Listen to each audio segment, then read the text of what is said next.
Well, then I'll go ahead and call the July 23rd meeting of the Audit Committee to order. We have a quorum. And then as we look at the agenda that was distributed to everybody, on that, we'll open up with comments from school board member Ms. Giovanelli. Well, I don't have anything other than just welcome everybody. I feel like we were just here and here we are again. So I'm excited to see hopefully our meeting won't go as long tonight. That's I'm going to set that precedence right now. Thank you. We will be in trouble if it does because I have been glued to this desk all day at work. But next, I'll turn it over to Superintendent Dr. Carlin, just if she had any opening comments before we dive on in. And thank you, and good evening, everybody. And very similar to Ms. Giovanelli, I feel like we were just together, and so certainly always appreciative of the committee's work as well as RSM. Thank you very much for helping us to continue to get better as an organization. And yeah, we've got a couple more weeks before school starts, so we have been very, very busy down here getting ready for over 100,000 students coming back to school. And so again, just thank you to all of you for your diligence. Thank you for helping us get better. And know that we are always here to support your work. If there's anything you need from us, please don't hesitate to ask. Thank you. Thank you, Dr. Carlin. Members, as long as there is no objection, what I'm actually going to have us do is take up item 6, which is the capital planning audit and review, and go ahead and jump into that before we dive into the 26 audit plan reflecting conversation, because the whole reason we're here, there's work concerns about that subject area, and I want to make sure that we can get that presentation from RSM, make sure we're comfortable with that as we look forward at the 26 audit plan to see if this is something that we need to revisit. So if there's no objections with that, I'll turn it over to the RSM team to have them review that audit. And Dawn, thank you for getting that out to everybody. Mr. Sund, I do believe we have a member of public here, Holly Schwartz. I don't recognize her name, but I believe she is a member of the public. All right, I think at this point, public comment is at the end of the agenda, so we'll definitely make sure we do get to that. And I don't believe, and I'll let RSM correct me if I'm wrong, but I think this audit is available for public consumption. Yes, thank you, Chair. I can speak to that. So yes, this is a public report. It was delivered actually at our last audit committee meeting, and then was subsequently delivered to the board as well. So the results have certainly been made public. Yes. To maybe address the agenda item, I'm not entirely sure maybe what information that we're looking for beyond the presentation that we gave during the last audit committee meeting. We're happy to answer any specific questions maybe the committee members have that they have identified maybe since our last meeting that they want to address some clarifying questions. But otherwise, our team is ready to answer anything that you might have. Then I'll open the floor to members. I know there were some items along this line of conversation. I want to make sure that one, if members have any questions, we can lean in on RSM and their expertise on this. But also then on this area of conversation, which will eventually roll into item 5 on the agenda, which is the 26 audit plan. If there was anything out of this audit that we thought needed to be carried over into the future year. So I'll open that up to any member items.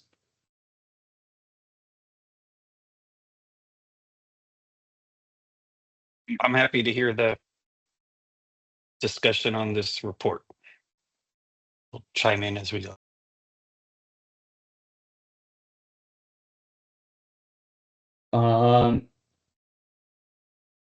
Then could I ask if RSM, would you guys be able to just do a brief overview of that capital planning audit? Again, I know there were 3 findings there. Yeah, absolutely. Jack, do you want to briefly walk through kind of the nature or scope of the audit and briefly explain kind of some of those observations we identified? We may need Dawn to grant us access to share because I know my sharing button is grayed out. Yep. I do have the report out in front of me. I'm happy to share my screen. Don, I would just need you to grant me privileges momentarily.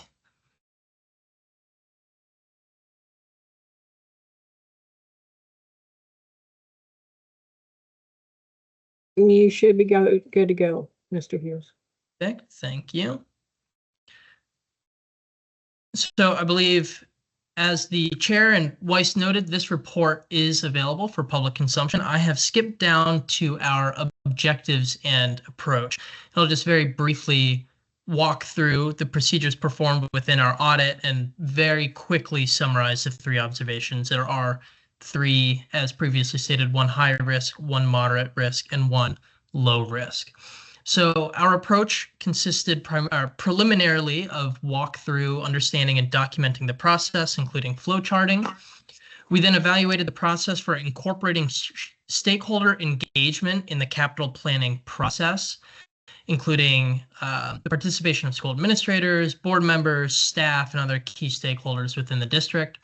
We looked at the criteria and the process used by the district to identify and prioritize capital improvement projects, and I can speak to that further in just a moment. We looked at the process for monitoring and reporting on project progress, including reporting to the board at formal meetings, performance and outcomes as they related to certain milestones, timelines, and budgets. And then finally, we actually selected a couple sampled capital projects that were completed within our audit period. Those were 2 projects. We looked at some of the source documentation related to the project initiation and planning, including project charters, budgets, and other documents as applicable. We looked at the project scoping documents. We assessed the alignment of capital projects with the district's long-term strategic goals. That included an analysis against the capital improvement plan and how that changed over time. And we verified the required levels of authorization and approval were approved prior to project commencement. Finally, you'll see some assessment of criteria and methodologies utilized for investment considerations, and that primarily focused on actual enrollment and projected enrollment on a 10-year rolling basis. And I believe the district actually outsources a good deal of those data analytic process to a consulting firm. That is all detailed within the background of our report. Any questions before I briefly walk through our observations? Perfect. Our first and only high-risk observation related to capital project documents and approval documentation. You'll see within the body of this observation that we did note that some documents, as required or expected by various regulatory bodies, were unable to be provided for our 2 sampled projects. Those included record of stakeholder feedbacks, FDOE planning permissions, community engagement plans, and evidence of key stakeholder approval to proceed with project planning and presentation to the board. Our second observation was with regard to standard operating procedures. It's not an uncommon finding within our audits, as those on the committee have seen over time. We do highlight a couple procedures that are performed, but have opportunity for the district to further and more comprehensively document within a written standard operating procedure. And those are bulleted here. And then finally, our third observation and the only low risk observation of our report is with regards to documentation of CIP or Capital Improvement Plan project priority. So outside of the standard data-driven prioritization process, and that is performed annually in kind of coalition with Davis demographics and the internal projections for student enrollment. If the project priority were to change from where the expected shortfalls for student enrollment would be and where, say, new schools or new facilities need to be constructed, there's limited documentation to evidence or support that rationale of the variance from that strict data-driven type metric. And so this observation walks through the current procedures and opportunity to potentially better document when alternative decisions or when reprioritization needs to occur. Mr. Hughes, can I ask a question? When were you on campus collecting this data? Our fieldwork was performed. It is in our executive summary highlighted here. And just to refresh myself as well, our audit period extended from July 1, 2023 through June 30th, 2024. And we were on campus and performing our field work from November of 2024 through February of 2025. All right. The reason I asked that is I noticed the construction advisory committee was primary in a lot of your findings and critical feedback. I think, let's see, capital planning processes performed in key phases, need assessment, concept, proposal. These stages involve collaboration with district leadership. 1, the construction advisory committee. 2, and other relevant departments. And it shows up 8 times in this report. And can anyone from the district tell me who's on the construction advisory committee right now?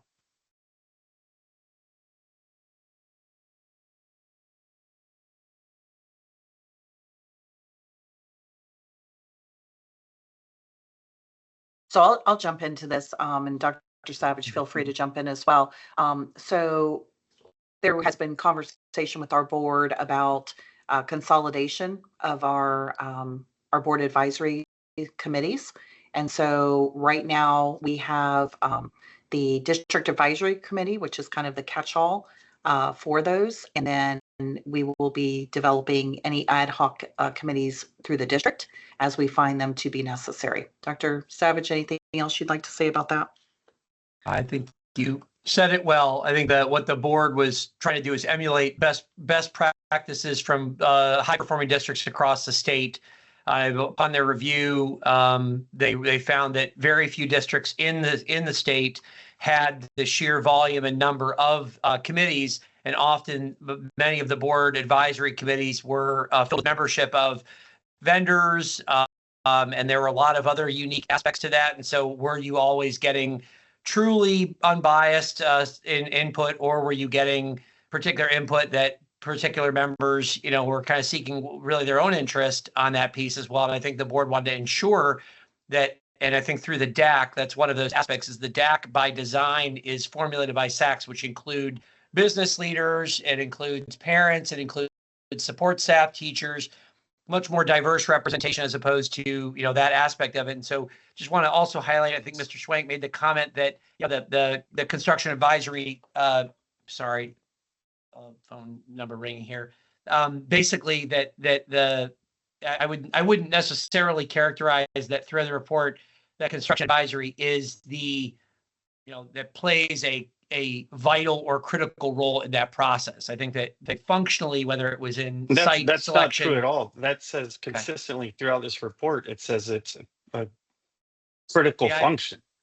That's why I was trying to. These are your own rules. I mean, it says district's capital planning oversight and guidance is primarily provided by the construction advisory committee. Committee comprises 16 members, 15 appointed by the board, 1 by the head of the Fire Chiefs Association. Board chair selects 3 members, while each of the other 6 members appoints 2 members. Efforts are made to promote diversity, including minority representation. CSC includes parents, community members, professionals from various fields such as construction, architecture, and engineering. Committee's primary role is to provide input, advice, and support in the preparation of the capital budget for the district. So there's that committee does not exist, and this is your own rules. No, it was a prior board policy that is since no longer. That's the point, and I think Dr. Crum was trying to say was attempting to find a way to meet those needs as they come. Like, for example, another one of the board policies was a site selection committee that is looking at the growth data and deciding, is this a proper place for the sites? I didn't want to mischaracterize that the construction advisory, that as their critical role, that is really their core business and what they did to basically supervise the construction project. I don't know that'd be an accurate piece. They did talk about all different types of construction matters. Those items of any of those capital variety could be brought to that group, but that's why I want to make sure it wasn't being mischaracterized, that was essentially the group running the capital program. That isn't really there. They existed as a board advisory. And so I understand it's how it's stated, and I'm not disputing that that's pulled probably out of policy, but what I'm just telling you functionally as well, that construction advisory committee was certainly not really the supervisory entity of the capital program in that way. It was just a part of their purview of review and advisement to the board. So I'm just trying to make sure it's not being mischaracterized or misunderstood, that by not having that advisory committee to the board, that really the functional work of the capital committee was really probably the most critical board, developing a lot of the internal work, the actual working team that worked through that piece. And so I just want to make sure those weren't being conflated or confused in any way. Based on your comment, Mr. Swank. I mean, you're acting like I've got poor reading comprehension skills. I mean, No. This is your language. It's very explicit. And I was surprised to learn after seeing this, you disbanded this committee in August of 2024. We're approaching a year and it hasn't been reconstituted. Have you changed the bylaws? Please. Go ahead, Dr. Savage. Yeah, that essentially the board chose initially in the August reference to pause those policies, knowing that we had a new board coming on. They wanted to consider how they wanted to receive advisement. That's the board's prerogative to decide how they want to receive advisement and to pass policy accordingly. The board at the time decided to pause the committees rather than beginning and commencing and allowing that to happen. They wanted the new governance team to determine the best way they wanted to give and receive feedback from the community and what that could look like, knowing they had turnover of that governance team to be expected, including a new superintendent, new board members, and allow them that opportunity. That was a decision by the prior board. They made that decision. And then once the new board, the new superintendent, new governance team came on board, they had discussion in the public meetings related to what that could look like, how do we want that to be? Recommendations were brought forward. The District Advisory Council, which is a district, that is a very consistent practice across all districts in Florida, that does take into advisement, finds a way to represent, so that it is ensuring more broad representation of the entire committee. And those are comprised of the school advisory councils, that they also then directed that subcommittees for specific needs could be derived from that group for specific needs. That's what Dr. Cron referred to as the ad hoc membership piece. And that was directed to them by the board attorney to revise policy accordingly to reflect those wishes. And that was done. So again, what you're seeing in there was dated at that time. And that's I'm just trying to point that out, that isn't, that these were revised in accordance with numerous public conversations as well. I mean, certainly Well, it's curious to me that you guys got rid of that committee, and yet RSM does field work from November 2024 to February 2025. And I can't read their minds, but they presume this committee existed, or else they wouldn't have had this listed 8 times in this report. I suspect the report would be different if they realized it didn't exist. Mr. Swink, I'm going to go to Board Member Giovelli, because I think the question here of this advisory board it is an advisory board to the school board, and so I'll let our school board liaison speak in on this matter. And Mr. Cohen, just so you know, I see you here, but I just want to make sure school member Giovelli can speak to the specific question. So the reason why we had the advisory committees is because they had meetings and they used to meet in person, and that was all before COVID. After COVID, we had a hard time even having participation, even on Zoom. They weren't meeting quorum on several of them, not just one, but several. So we did suspend temporarily until we got a new board as well as a new superintendent, and they reevaluated the committees, and actually talked to the committees. A lot of them, like the finance committee, was not meeting quorum, and I thought there was another one, but long story short, what the construction advisories really did was they'd form little subcommittees within it when we were building a school for naming schools. They'd be part of that involvement. They don't determine the capital plan. That's not what their job was. So there's still the possibilities for the involvement. It's just through DAC now, the DAC committee, versus having a separate, and people would volunteer, having a separate construction advisory. During the time that they did this audit, there was a construction advisory in place, and that's why it's mentioned. No, there wasn't. You guys Yes, there was. disbanded it in August of 2024. The audit is They from were on July campus 23 to June 30th. There was a construction advisory committee going on then. What does it They say? had those, Laura Wright? they had Field those work, meetings. November 2024 through February 2025. That's right. But what they were auditing had construction advisory committee at the time. Just There because was they no were there doing construction the advisory audit, committee in November. but you're not looking, the dates of when they audited was during the time that we had a construction advisory committee. That is what they audited. They weren't auditing in November. That's when they were doing the work. But the actual paperwork they were looking at was through the 2023 of July to June 30th, 24 for 1 year. That's their time frame that they sampled. That's when there was a construction advisory committee. What So you're saying, 2 months after the audit period, you guys got rid of the committee that oversees construction. You see what I'm No. saying? they suspended it. That didn't happen until actually probably more like January of 25. But there was no meeting.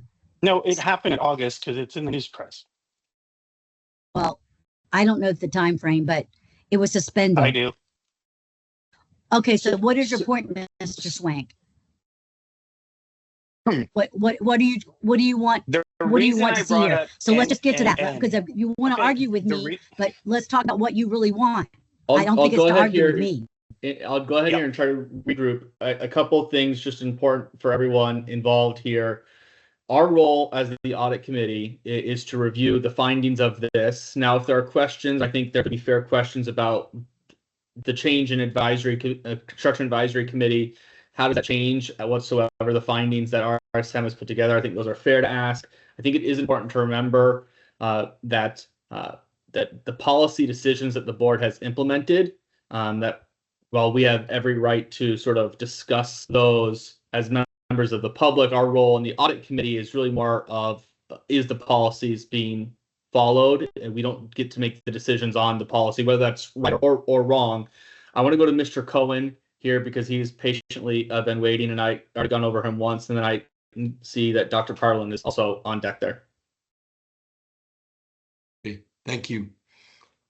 I want to just, for purposes of the record, the way Ms. Giovanelli described it is accurate. There was too much attrition. I chaired the Finance Advisory Committee for years.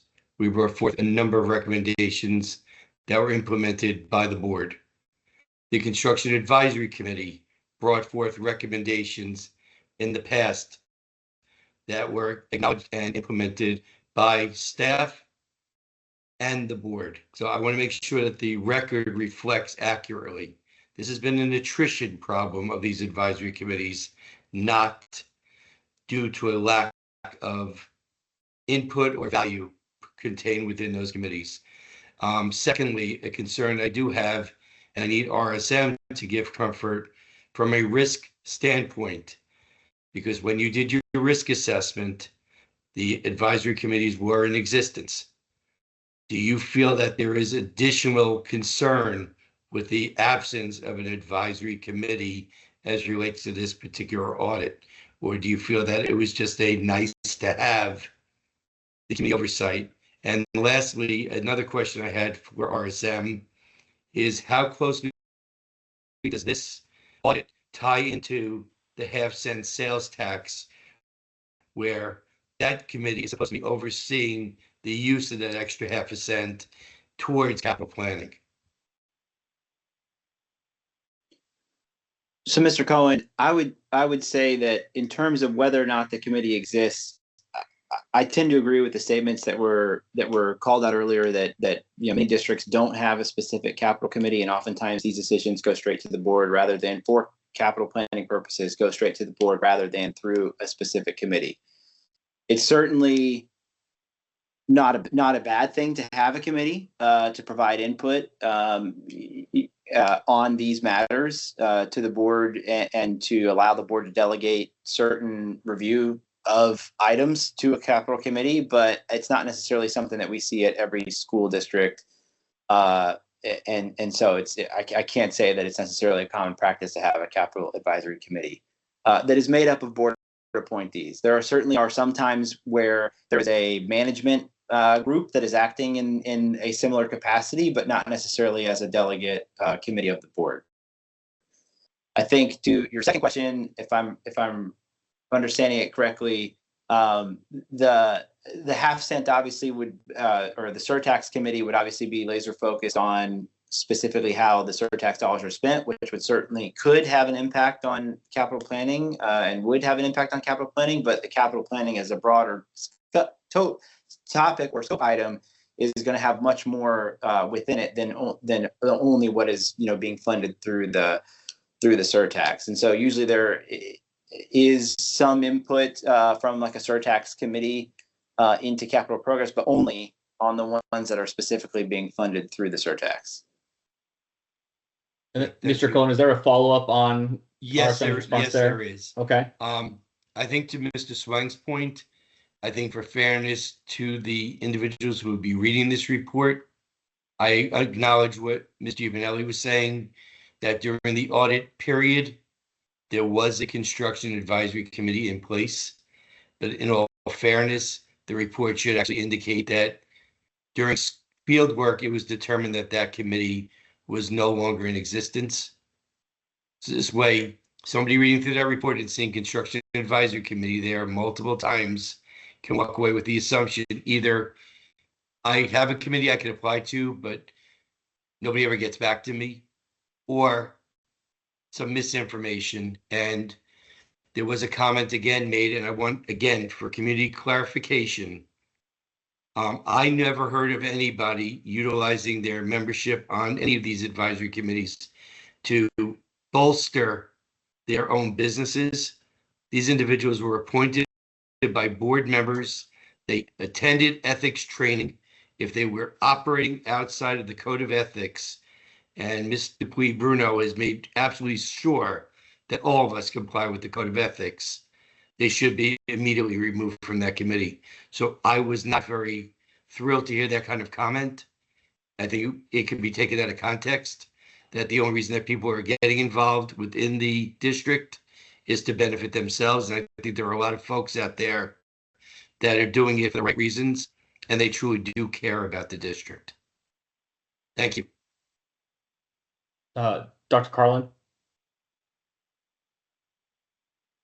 So many of my comments have already been stated relative to the timeline for the consolidation. So I won't belabor that point.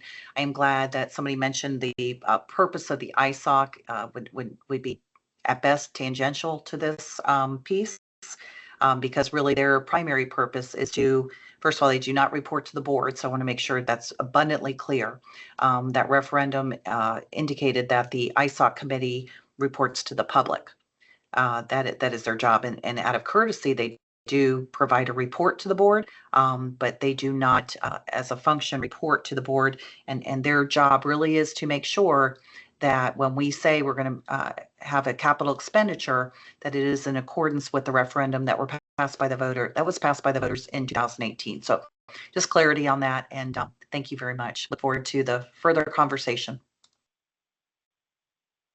Mr. Swank? COVID was a long time ago, and these are your rules. You guys appoint them.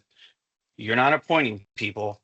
Like, this is years ago. Yes, Teams is great, but it's actually not an excuse to have people not attend your own construction advisory committee. So I would advise you, if it's district policy, you should modify that. I think part of the reason that you have lack of quorum this is scuttlebutt, but just talk to people here and there. The finance committee, basically people stopped going because they felt like whatever the work they were doing, I mean, been doing this for 5 years for free.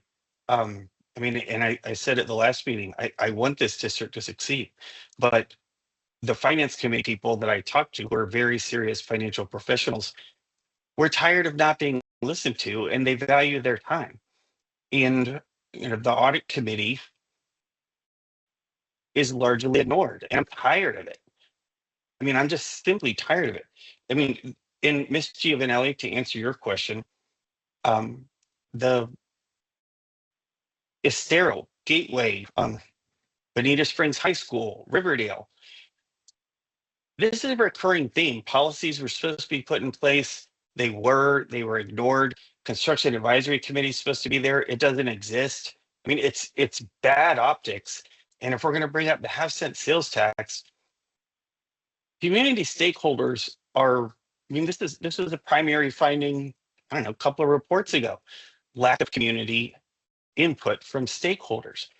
And the community now is saying this NNN location, they're hugely against it. I live here. I mean, I'm expressing what my community members are saying independently. I'm not beating a drum around here. The traffic woes, like the stuff that will happen, and I'm just very frustrated that if you had an operating, I mean, the reason to have a construction advisory committee is that you can have community feedback, and you don't seem to want to listen to community feedback, and you're going ahead, and in light of Estero, Bonita, Gateway, whatever else, litany of them, you're moving forward with NNN, and it's going to be the same thing. Patterns repeat themselves. This has to break. And these are your own stipulations that are well thought out to make sure that you have stakeholder input. It's been documented by RSM. This district fails at getting stakeholder input. I'm trying to provide stakeholder input and you refuse to hear it. So it's just, I'm frustrated. I think you guys need to do a much better job of doing what you say you're going to do.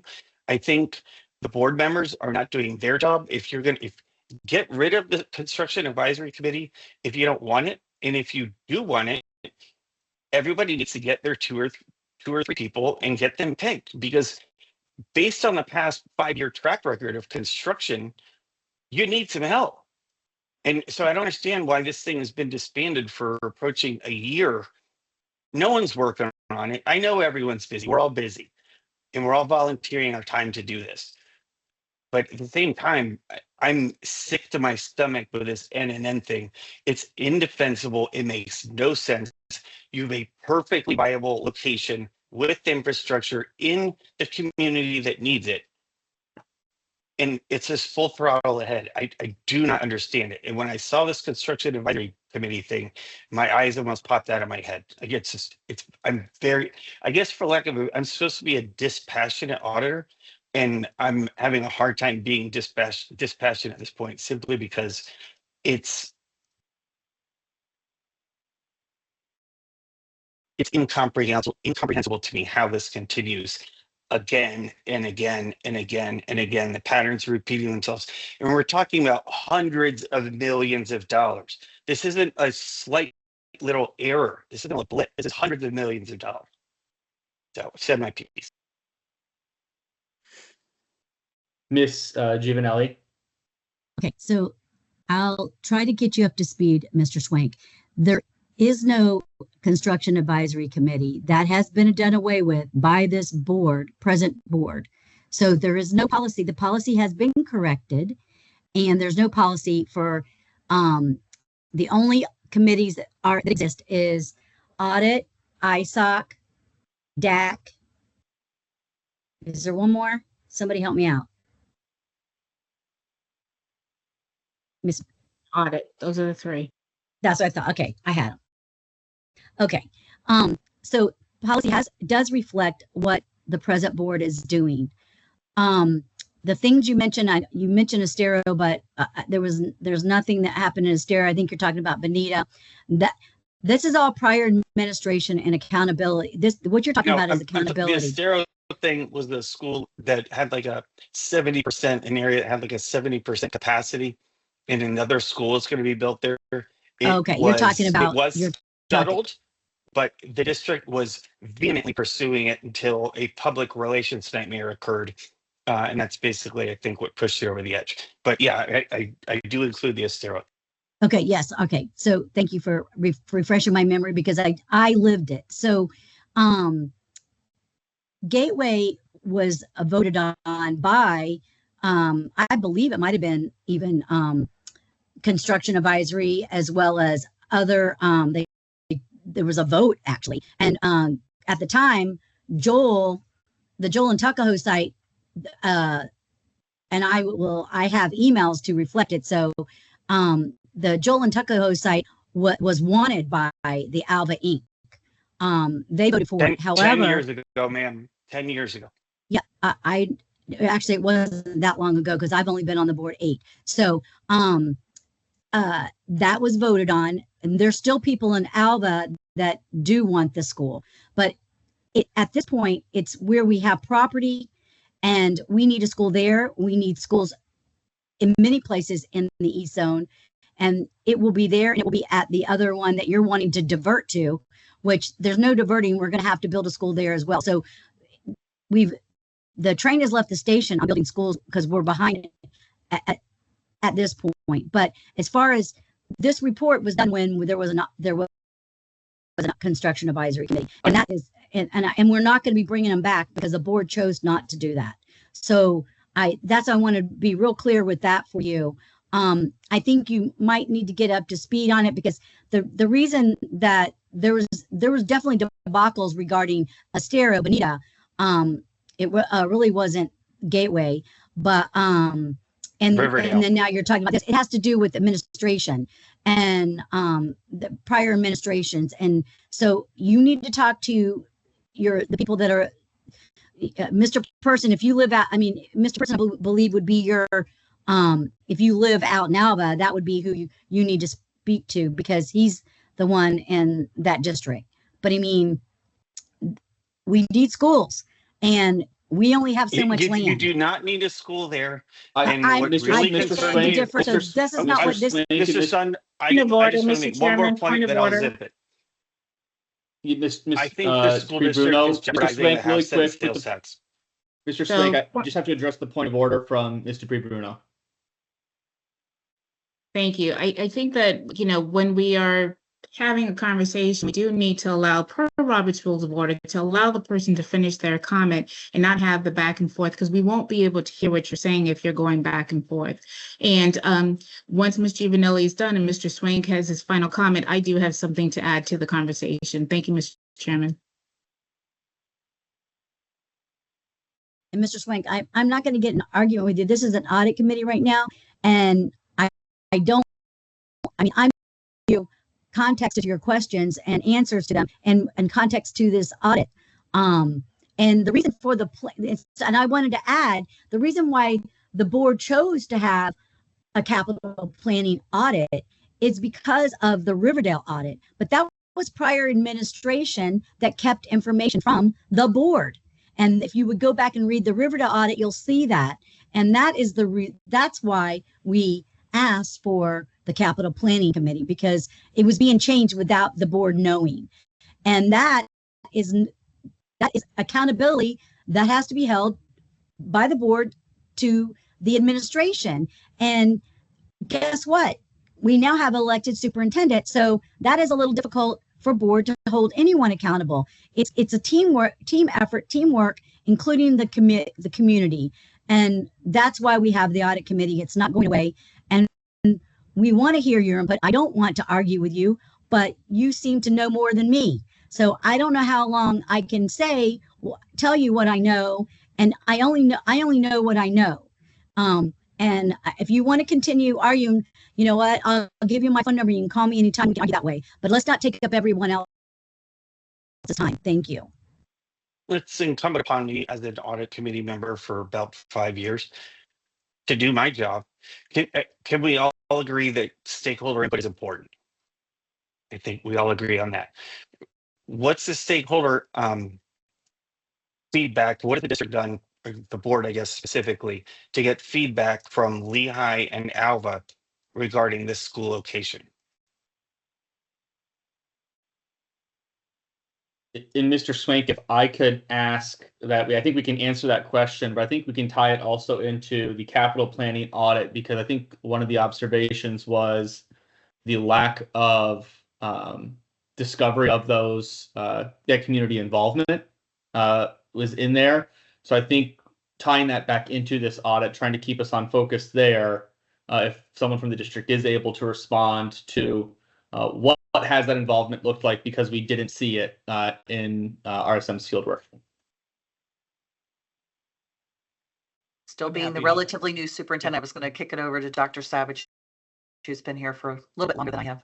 Yep, I'm happy to. So, yeah, and I just Chair Sun want to recognize that he, is absolutely correct. That is one of the components within it. So, part of the background, part of the audit kind of tries to highlight some of these initial aspects of it. Is how do you even know where you need a school, or where you need repair work to occur? Then there's a project concept where it's really what is the best attempt to meet that need. So, like in the example of a new school, the specific example that's being mentioned is we have a need in a particular area where there are concentrations of students. That aspect is kind of identified by the planning department through Davis Demographics, which was prior mentioned with RSM, and when then that piece has it. But part of the scoping aspect of it is, and part of what the part that planning has to take ownership and supervise is how to engage the community. And so for each of those major projects, they develop a plan as to how to do it, who they're going to meet with, and that is a variety of different things. Because as we know, is in many cases, these major capital projects, there's a lot of different potential ideas and thoughts that people will have. So I don't want to mischaracterize that the entire community feels one way or not, for or against. You typically, as in many of the capital projects, really all of them that come forward. And I thought it was good that Ms. Giovanni mentioned that for the specific project in question, that at one time there was significant community competition related to, do we build a school at Gateway or in Alva? And that the both sides had essentially championing that effort. Ultimately, the school board decided to support the administrative recommendation to go to the Gateway area, that it made more sense in terms of where the students currently lived, in terms of the current design of the plan, and they ended up yielding that piece.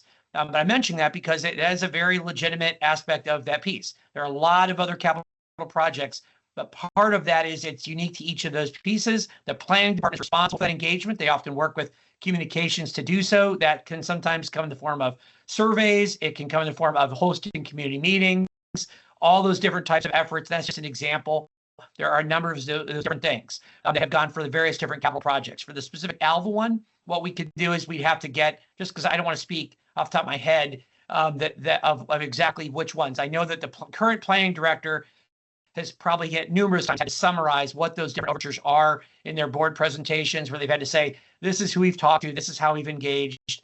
There's no question there is a vocal group of folks who are very much opposed to the site going there. That I don't feel like that's out of line to say that. I think that's very accurate, that there is a group of folks who are very much against that site location, would prefer other sites. But to kind of give voice to what Ms. Giovanelli has said, it's been very clear in the capital plan, which gets presented every year, multiple times throughout the year, and every year in the annual budget, the capital plan gets published again for the entire community to see.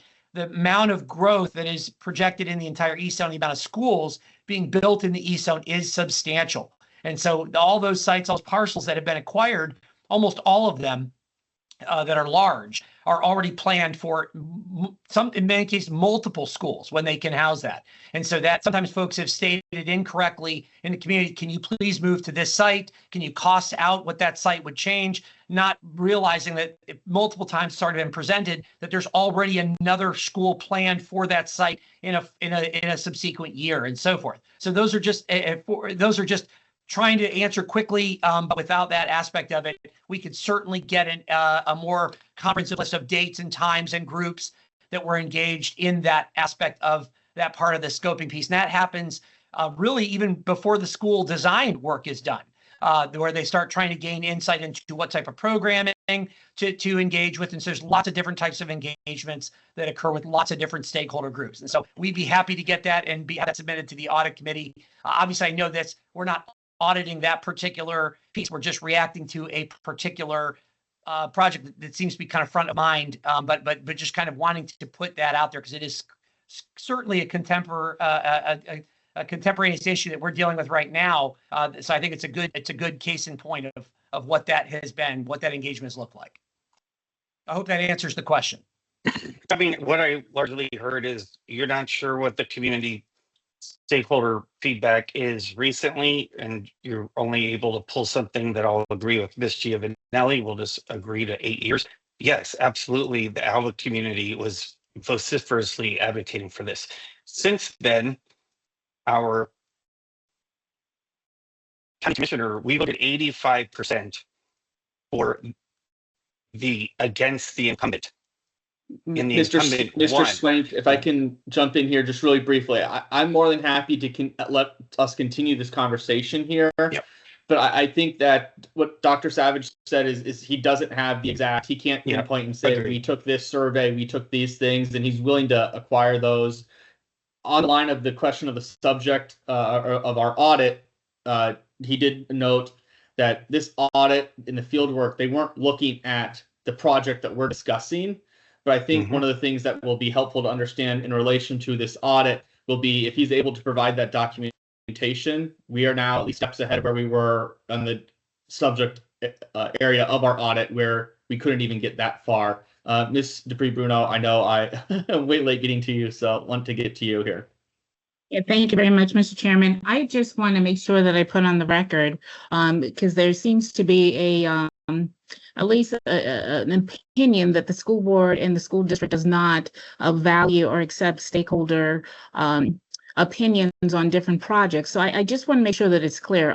Although we do not have the specific board advisory committees per subject, such as, construction advisory committee, as was stated, we do have the district advisory council, and board policy 9140 explicitly says, and I'll read it, community members are also key stakeholders in various district support services to schools, including district-wide initiatives, curriculum, financial, construction, and compliance. While the superintendent and school principal shall always be open to the comments of parents, guardians, and community members and students to advise and support the mission and the goals of the school district and the school board.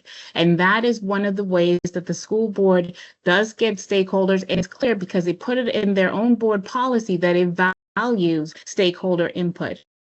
But that's not the only way. Site selection committee is very important when we're selecting sites, and that is part of the process. But in addition to that, school board members and our superintendent are constantly in the community and hearing from community members in terms of their concerns and what they think and what they would like to see. When specific items are brought forth before the board to vote on, such as things relating to NNN or other projects, public comment is always heard and community members may have their input. So I want to be very, very careful. The school board and the school district, our administration always values community input, but that does not equate to always following what the community input is. That's two different things. The board has an obligation to act in what's in the best interest of the school district and its students, and that's what the board does. So I just want to make sure we put that on the record because it's really important that everybody understands that community input is very, very important to the school board and the school district. Mr. Cohen. Yes, thank you. Again, just as Mr. Bruno brought out, we want to make sure that the record of this meeting accurately reflects everything. And I keep hearing over and over again as if the staff and the district are driving the audit plan and that they requested this audit. This audit was part of the risk assessment prepared by RSM with recommendations coming from this audit committee to the board to perform this audit. I don't think the community needs to feel that members of the district who are employees of the district, and now we have an elected superintendent, but when this audit was approved, the superintendent was not in place as of yet. That recommendation came to the school board via the audit committee, and the school board negotiated the terms and scope and everything else relating to this audit. I just want to make sure that the community knows that this audit committee is the independent process and that staff does not overstep the audit committee in eliminating independence of the auditors. Thank you, Mr. Cohen. Mr. Swank, I want to come back to you because I had a question for you in particular when it comes to our conversation. And I think most of the concerns you've raised in our previous meeting, I just want to make sure we address this because I think it's important before we can really talk about the 26 audit plan, because this was a subject that came up, that management did provide an action plan. And I think we understand that there were issues in the documentation. The district is going to be requesting or trying to get the details on a more recent example. But when you look at management's action plan, is there any questions or issues that you have in there, or areas that you think are maybe missing that would open the door that we would ask RSM to look at auditing other parts of this process? Or do you think that's covered in what they've done already and in management's response? I think I unless something really critical pops up, I'm gonna zip it. I know I'm being a pitbull and I do not want to, I'm hogging everyone's time. But that being said, we've heard community stakeholder feedback is important and a consistent deficiency. And yes, that's the whole point of doing audits, because then you can change your policies, you can pivot, you can get more feedback. But I guess what I'm trying to convey, and it's taken me a long time to say this. I do this. I don't do this because I'm going to be antagonistic to the district. I do it because the district has educated my kids. I feel it's my civic duty. I want to help. And the reason I mentioned the county commission thing, I'm not getting off topic. It's that this community voted 85% against our commissioner. This is a very unified community at this point. We're very frustrated. We feel like we have a lack of representation. And I'm trying to express that this community really doesn't want this to happen. And you're going to have a whole lot of pushback going forward. It's going to be very negative in the press. And the thing that concerns me the most is this gets momentum. It's going to jeopardize the half-cent sales tax. The district already has enough financial woes as it is. You do not need to have that kicked away. I just feel like it's a public relations own goal, and the district is fond of doing kind of institutional momentum. We don't want to sit and introspect for a bit and decide if this is a good idea or a bad idea. But look up the voting rolls yourself. 85% voted against our current county commissioner. That's proof positive. This is a very unified community. And I feel like the district not listening to this community is doing itself a huge disservice. So that's why I've been so vociferous, and I'm going to zip it going forward. But I cannot convey strongly enough. I think this is a bad choice, and it's going to be very costly down the road to pursue it, because the community at 85%, it's impossible to get 85% of Americans to agree on anything. And 85% should at least open somebody's eyes. So that's it. I'll zip it. And Mr. Swank, by no means want to discourage participation among you or the other members, but I do want to make sure, because and I appreciate the conversation on the importance of the community's opinion on the school question, but are you satisfied when you look at management's response here, or there maybe a suggestion or something that you want to bring out to make sure that we're documenting that right? Or is there something missing here that we still need to look at and think about as part of a 2026 audit plan? It's a great question. I think district advisory committee is largely parents and teachers. I don't think most of them have any interests or have, think it's germane to them to provide feedback on site location or capital allocation. So I don't think that's an effective feedback mechanism to the district in terms of where they're going to build. That's why probably they had a construction advisory committee, and maybe something else needs to be stood up. But again, I mean, I live in this community, I have for a very, very long time, and the universal sentiment here is we're not listened to, we're not asked, stuff gets built around here and it just pops up. No one knew it was going to happen. And that's happened for 20 plus years. And in the past 2 years, the community has unified. And I'm telling you, it infuriates people to say that for people around here to hear that they were advocating for the school. Yeah, they were absolutely advocating for the school to be built at Tuckahoe. And that was before essentially they realized that the government, the elected officials here weren't listening to it. So the only thing I could say to answer your question is, I think RSM from an audit perspective, maybe a true deep dive into community feedback, because perhaps the district needs independent advice on what best practices are throughout the state, what other counties are doing to actually really get community feedback. Because I just feel like this is a big blind spot. And I realize I'm saying this again and again, I'm being a bulldog here, but I'm not spending time here to be a pain in the butt to everyone. I'm spending time here to try to convince people don't dismiss it, because it's not gonna, it's a serious issue here. So, you know, the feedback from RSM would be, what are the current mechanisms? And, you know, historically, maybe go back a bit and see what the district has been doing. Perhaps that's part of the reason why some of these capital decisions with the various schools that have gone horribly wrong. And again, it's hundreds of millions of dollars. What was the district doing in the past? What's the district doing currently? And then what could be advised going forward to improve, so the district has community buy-in? The community's happy, you know, doing the scissor thing at the grand opening. I mean, have the community be happy about it instead of unhappy. So that's the only thing that I think advise from a future audit perspective. Thank you, Mr. Swank. And RSM, I won't make you answer that right away, because I think we can talk more about potential lines of audit in item 5 as we jump back there. Ms. Gianovelli. I'll be real quick.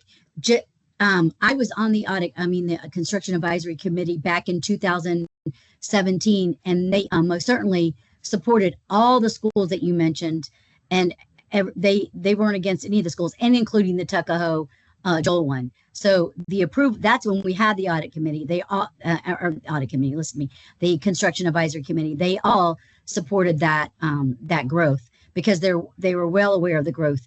That's my whole point, is the growth has always been in the East Zone, and we are moving at turtles pace to get the schools built, because the students are there and the schools are not, and that's our problem.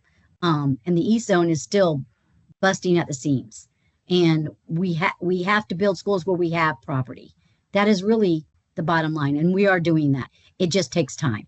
And so I just wanted to let you know that the construction advisory did support the school at Gateway, as well as Bonita, as well as the Estero debacle, I'll call that, because I was right there fighting that one, as well as Gateway, and now Lemuel Teal, all the schools in the East, so they've supported that. So thank you. Relying on eight-year-old community feedback is do so at your own peril, is all I'm saying. Like, it's you can't keep going back to that well. It's not helping you. Thank you, guys. Mr. Gianovelli, and just in response, I think one of the things that may be helpful, and this is just also to the board, because we know that in some of these findings there was concern about being able to see what that community involvement looked like. It may also be worth considering, because we are a large district that has we've known there's population's been growing for a long time, and we've been growing for a long time.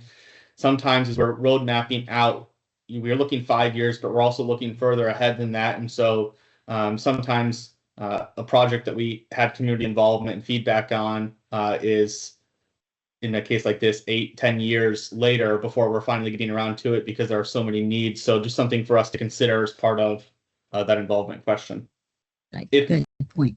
If members don't have any other questions on item 6, specifically this capital planning audit or any other discussion on that, I would like to move ahead to the fiscal year 26 audit plan. And what I would ask, I know at our last meeting, we made a motion to move forward with a portion of the plan that RSM had presented. But if RSM could just walk us through the 3 audit subjects that you had brought forward again, just so that we can refresh all of the board's memory on that, I would appreciate that. And then we can open up discussion. Thank you, Chair. I can speak to that. So just as a reminder, during the last meeting, the 2 items that were referenced were contract administration and our follow-up testing on previously issued audit items. So both of those high priority items. I want to add one piece of context for follow-up testing. Because the capital planning was completed this year, this will be included on follow-up testing next year. So as a component of follow-up testing, we will be going back and sampling projects to evaluate the documentation we would have expected, such as stakeholder feedback, was obtained for a sample of projects. So just to give some level of comfort, we will be able to reevaluate that for recently completed projects within our audit period during follow-up testing. It's not a full-scale audit, but to give you some level of comfort that will be readdressed and reassessed during follow-up testing of capital planning. The other 3 items that were on what we would propose or recommend as part of the audit plan are, first and foremost, the budgeting project. So this is a project that we've brought up. It's been discussed, and just due to the needs of the audit plan has evolved and been pushed out through future years. The primary goal or strategy, I guess you could say, for this specific audit would be to evaluate the district's budgeting processes in their entirety. So that would include, the adequacy and the effectiveness of the controls over budget development and monitoring, as well as the reporting and the modifications of that budget. So we would take a look at how budget modifications and the amendment processes are being handled, including proper authorization. We'll look at the segregation of duties that exist within the preparation, approval, the execution, and the accounting and reporting side of budget preparation. And then, of course, very importantly, we'll look at how the data itself is obtained and reviewed and verified for accuracy prior to being reported through the board, of course, and during that budget process. As a part of this, we would also be looking at the timeliness and the usefulness of these budget status reports and the various communications that are communicated throughout the year. And this is a high priority project for many of the school districts that we're reviewing at the moment. Budget department plays such a critical role for the district, monitoring budget operations during the fiscal year, but also providing various analysis of budget and financial issues that may be required by the superintendent or staff throughout the year. So given the materiality of the budget and understandably a consistent topic during board meetings, that's a reason why we would encourage this be an area that we look at. The second item, which is actually an IT related item, is a sensitive data protection audit. So best practices encouraged within our annual audit plan that we include some IT or cybersecurity component. And given that we have completed IT audits in the past, but we haven't completed many, we haven't had necessarily a chance to dive in too much into the IT space within the district. So this is a logical area for us to look at and evaluate based on the challenges we're seeing experienced by other school districts in the state, and this being a very common internal audit, its timing is probably pretty important.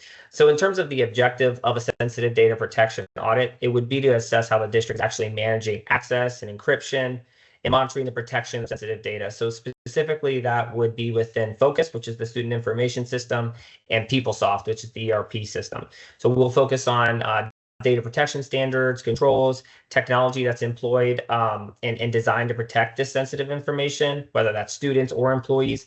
And we would look at various technical components such as logical and privileged access. We would look at the user access reviews that are performed usually on an annual basis, but depending on the frequency the district performs them. We'll look at segregation of duties, change management, the policies that exist to govern sensitive data, and then data encryption that may exist for technology that are in place. So we have a specialized team that comes in and does these types of sensitive data protection audits for our school districts. So highly technical, much more technical over my head, but a very, very valuable audit through our audit plan. The last piece, rounding out the plan to 4 quote-unquote projects, is the fiscal year 27 risk assessment. So just for some backstory, we have done a risk refresh essentially every other year, and that's intentional, just given the number of audits that we're performing and the number of audits that we include on our proposed top 10 for each risk assessment. There is usually an opportunity to pull items from the proposed top 10, like we're doing this year, so that we don't have to perform a risk refresh each year. That being said, next year would be the timing that we will need to perform that. So as a reminder, a risk assessment will allow us to refresh our top 10, to have conversations with not just the board, but also leadership within the district to better understand the risk environment and how things might have changed since our last risk assessment, which a lot has changed, right? Not just in systems, but also with people. Change management is a huge component of that. So understanding what processes have changed is critical. So the risk assessment process would take place prior to next summer. And what that would allow us to do is deliver a proposed audit plan at the time that we're delivering our final reports, so that we can timely get our audit plan started next year as we are this year. So that's the 5 that we would propose. Happy to entertain any questions you might have or any suggestions.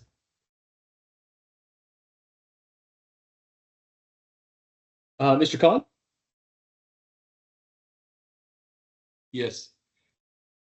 One question I did have, I know that a number of the open audit issues relate to certain aspects of technology, PeopleSoft, implementation of certain software. Where do you think that type of audit would best be fit? Should we wait until your 2026 risk assessment and then implement those types of audits, obviously with board approval, towards the end of the fiscal year of 2026, excuse me, or 2027? Or do you think that this might be a good potential for input from the auditors prior to them implementing that software, making sure it's implemented with the correct controls? I'm looking for your guidance as to which side do you think you'd be best on, proactive or reactive? And just to clarify, you're saying in regards to the sensitive data protection project, or in regards to the budget? Can you clarify your question for me? A lot of the audits, including human resources, purchasing, several others of the audits, open audit findings, where management has indicated we're not going to be able to fully implement corrective action until January or February of 2026, which is, in my mind, an awfully long time, especially in some of the high-risk findings. Where do you see your value as auditors, as proactive and being your review process in conjunction with management in an early stage to make sure it's implemented correctly, or on the back end? And I hate saying it because I was an auditor playing Monday morning quarterback and saying, you implemented, here's all the things that you did wrong, and because you've now created some additional control concerns. I'm looking for your thoughts. We have our board liaison here, and obviously we don't dictate dollars being spent. What we can do is make recommendations to the board as to which side RSM sees the value, and obviously you'll have our support as audit committee behind that recommendation. Well, Paul, first off, thank you for the question, because I think it's a good clarifying point I could make. We would certainly take the stance of being more proactive. So that's part of the reason why we're, as it relates to follow-up testing, recommending a quarterly update to the audit committee here. What that will allow us to do is keep a real-time live update on status towards these remediated items. So some of them may have a far out timeline, like you described, in some instances late next year. By providing these quarterly updates, that allows us to continue to check in with management to understand how they're progressing towards those goals, and to act in an advisory nature where we can as to the controls that they might be putting in place. Now, of course, we toe a very specific line, right? Maintaining our independence and not influencing management's decision outside of an advisory in nature. But no, we would certainly accept the proactive role that you're describing. Thank you. Thank you, Paul. All right. From the members, any other questions on those 3 new areas? If you remember, we already approved the contract and the quarterly follow-up through a motion of this group, but wanted to get feedback on that budgeting, the sensitive data, and then the fiscal year 27 risk assessment. And for our new members, just who have not gone through the risk assessment process before, that's something where RSM will reach out and will be involved with you to also hear some ideas or areas that you may have insight in. So something that there'll be more opportunity to discuss areas of concern.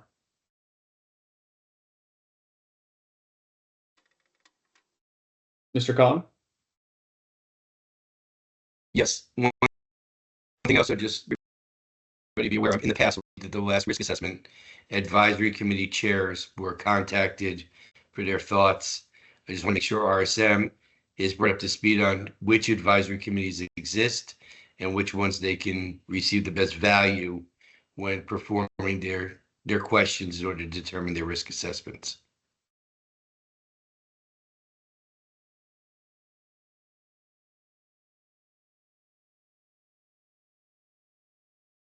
All right, Paul. Yeah, I can confirm that'll be the same approach this go round.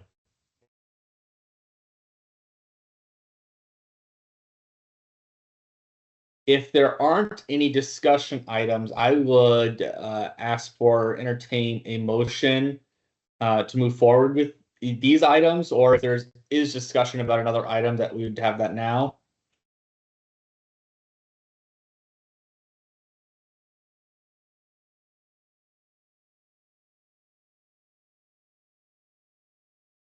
So, for Mr. Cohen? Yes, I'm going to make a motion to recommend to the board adoption of the 3 recommended audits, including risk assessment, as presented by RSM. All right. Do I have a second? Second from Second. Mr. Swank. All right. All those in favor, please say aye. Aye. Aye. Those opposed? Hearing none opposed, Don will show unanimous vote on that. Thank you, members. We'll work with Don to put together that recommendation and make sure that that is delivered to the board. I know one of the goals of this quick follow-up meeting was so that this could align and the board could have our view on this subject while RSM is presenting. So appreciate everybody getting here together relatively quickly off our last meeting on that. Next item on the agenda, item 7, is cadence of committee meetings. Mr. Cohen, did you have something? Yes, and this can actually almost wait for the good of the order, but I want to bring it forward now. As we have a school board member present, we have the superintendent present. One thing that this committee has not had the ability to do in the past, we did it once, was have representation at the board when certain reports are being presented. This way, the board does have the ability to pose questions to the chair of the audit committee, as well as to RSM, to gain confidence that the audit committee felt comfortable with the results.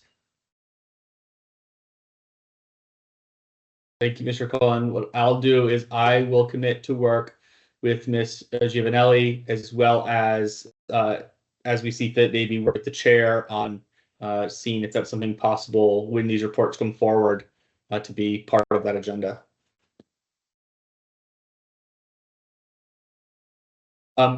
Item 7, cadence of committee meetings. I know we had some conversation. Today we are going to be, I think, finishing up right on time. One of the things last month that was, or earlier this month, that was difficult, I think we had a full year's worth of follow-up, and there was a lot of conversation on a full year's worth of follow-up. At this stage, if the committee were to be amenable and agree, I would recommend that we maintain our quarterly meeting schedule. And you have the commitment from myself that at any time it's necessary, as we saw at our last meeting, that we will agenda an additional meeting within that quarterly period. We can keep scheduling as many of those as we need in between those regularly scheduled meetings. One item that I would just request, and if would be favorable among the committee members, is our current standing schedule is for the second Wednesday of the month. And unfortunately, I have a standing conflict at that time. And so if it'd be amenable to the members to move that to the first Wednesday of the month and put that open for discussion.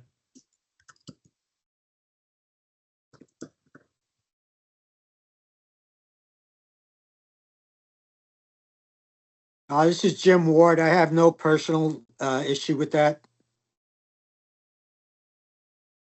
Yeah, I can do that too. Ms. Gianovelli?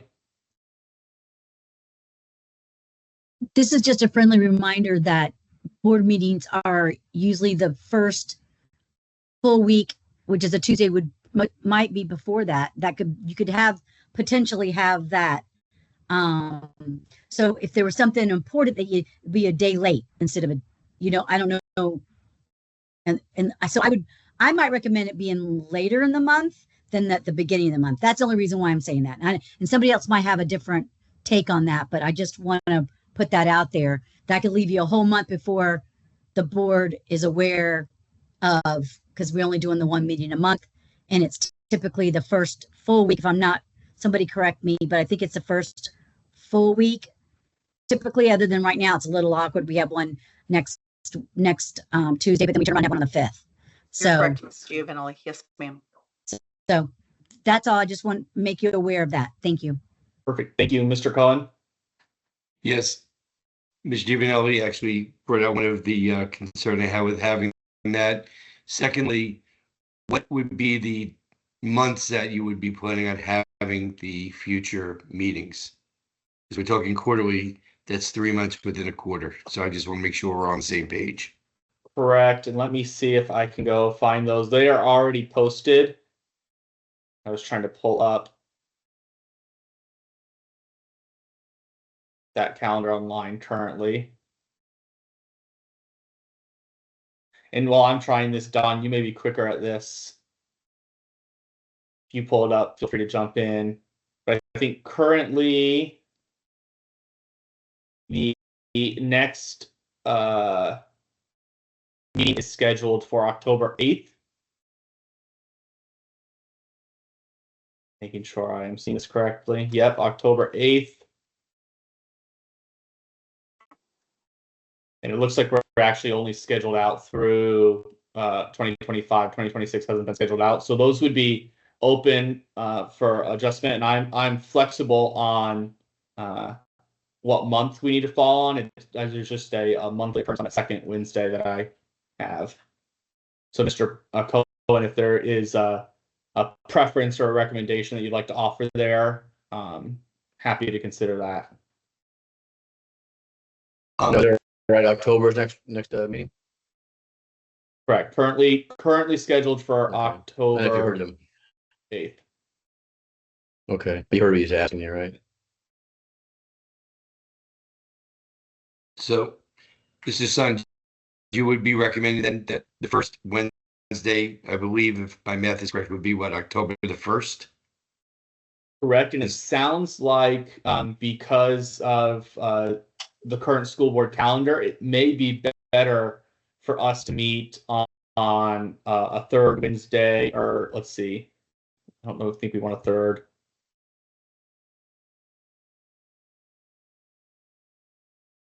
To look here. It won't matter. October, if we're doing it in October, wouldn't the school board elections be occurring the first week or so in November? So there probably would not be much Not in the way in, of discussion of audits at the November meeting. They'd be doing the No. reorganization, et cetera. not in 25. We should be on even year elections. Dr. Savage. Yeah, I was just trying to pull, we haven't set the following year board schedule yet. I don't know if I cut out there. We wouldn't set the new board action meeting schedule until the November meeting there either. So you're really talking about the October time period there. And so just trying to sync it up there. I don't know fully whether the board would continue to keep the same schedule or any adjustments they make as well. So I'd hate for you to make certain adjustments, just not being fully aware of where the board ends up landing on that, because that's something they're gonna have to contemplate. They'll do that well in advance of the November meeting. They'll start looking at potential options and have some discussion, but I just wanted to, since you're talking about quarterly, you're really talking about the October meeting. And then after that board meeting in November, where they do organize and set their meetings for the upcoming year, then they'll have the entire 26 calendar year schedule released. At that, they'll have that set and calendared in November. And that board meeting is currently, it looks like, set for the 4th. So it gives us pretty much any time in October. Not that I imagine there's going to be a ton of additional business with the reorganization. I know that will be busy. Ms. Giovanelli? Oh, you're on mute. We do have a meeting on the 7th, just FYI.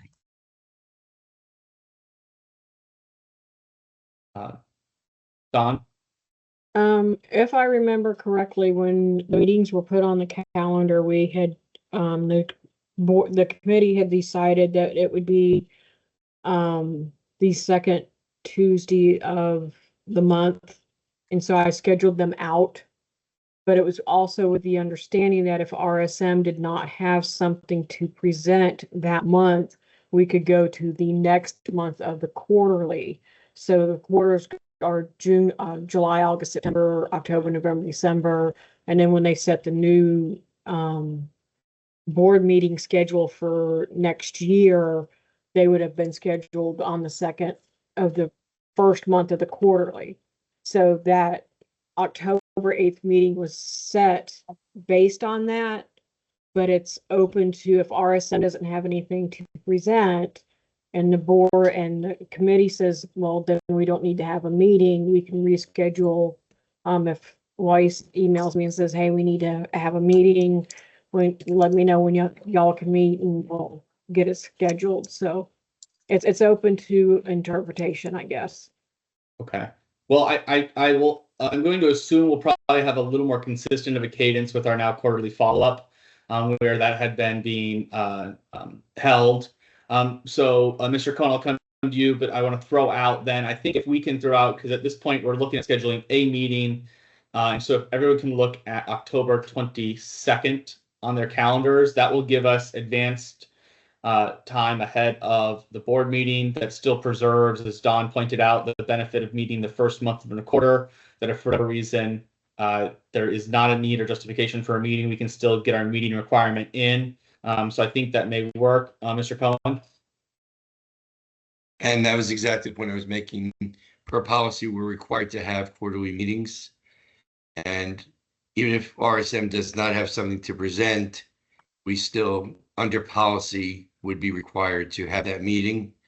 I would be looking for Mr. Bruno to advise, is it worth having a meeting, even though nothing's going to be accomplished, just to meet that quarterly requirement? Or is there a means that we can get a waiver of that policy through the board? You can certainly ask the board through Ms. Giovanelli, but the recommendation would be to try to keep those quarterly meetings as best as possible and have something on the agenda. That would be the best way because the policy is already in place. If there is a problem, then Ms. Giovanelli and I can also bring it up to the board at a board meeting, and you can ask the board to waive that policy under those circumstances, but it would require the board to take a vote on that particular policy. So my recommendation would be just to see what we can do to have those quarterly meetings. Thank you, Mr. Bruno. Yeah, I suspect with quarterly follow-up, we'll have a regular content to be discussing. So I'll throw back out there that 22nd. And Mr. Bruno, do we need a formal motion for moving this meeting or is this just good of with general consent? Can I Well, jump in for one moment? We're talking about doing this 5:30 to 7, correct? Correct. I would keep our current time schedule. I think that seems Okay. to work for most people. Well, it looks like HCA just bought the Lehigh Hospital. I'm on the board of trustees, and we're having a very quick cadence because it's a takeover. So they're doing a whole lot of adjustments. I think probably by that time we will switch over to quarterly. And I could also beg out of it, but I just wanted to get that on the record. It does look like I got one scheduled then, but and I could also check with Dawn to make sure we had a quorum. If it was mandatory, I was there. But I don't want to, mess up the plan, but just wanted full disclosure. I may not be able to make. Well, if that's the case, I think October 1st still gets us in ahead of school board meetings, so we can work around that. So if everyone would then check calendars for Wednesday, October 1st, same time. And then Ms. Dupree Bruno, do we need a formal motion? I always recommend a formal motion for the record, but Mr. Chairman, I did like how you just asked if there was any objections, so that's okay too. All right. Well, then hearing no objections, don't come off mute right now. Just kidding. If you have objections, please object. But hearing no objections, we will have show that the next scheduled meeting of the audit committee will be on Wednesday, October 1st at 5:30 p.m. on Teams, as we've held these meetings. At that meeting, we will discuss or we will work to plan out future meetings. It may have to be at a later time, so we'll have to wait for the organizational meeting in November, but we will work on the rest of the calendar year. I do want to go back to our agenda. There is no old business on. I will open it up to members if there's any new business for discussion. Right. Hearing no new business from members, we will move to public comment. For public comment, if there's any member of the public wishing to speak, you will have 3 minutes to do so. We just ask that you please state your name for the record. If there's anyone in public comment.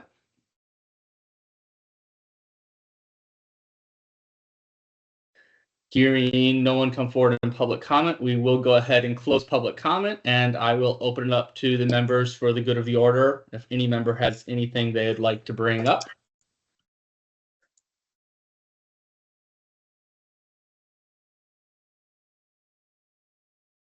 Well, what can I say? My chairmanship's improved. I only kept you a minute late instead of hours last time. I think that's a good omen. So with that, I will look for a motion to adjourn. So moved. I got a motion from Mr. Cohen. We'll take Mr. Swank's motion as the second, and we will stand adjourned. Thank you, everybody. Appreciate your time today and the second meeting in a month.